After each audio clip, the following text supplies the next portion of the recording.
If you've been around the automotive world very much, you are probably familiar with Holley's EFI sniper system for the 4-barrel carburetor and for the 2-barrel carburetor.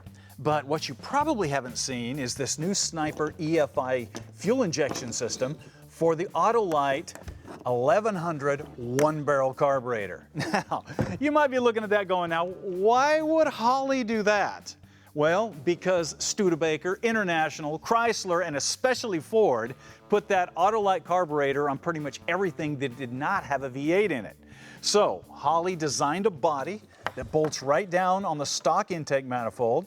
Then you've got all the throttle linkage exactly where it needs to be, so that hooks right up, it bolts on, and it just plugs right in. Of course, you have all the sensors that you're going to need, you have the tuning module, and all of the other hookups. So now you have fuel injection, it self-tunes, and it's compatible with your stock distributor, or you can upgrade that too. The Sniper doesn't care.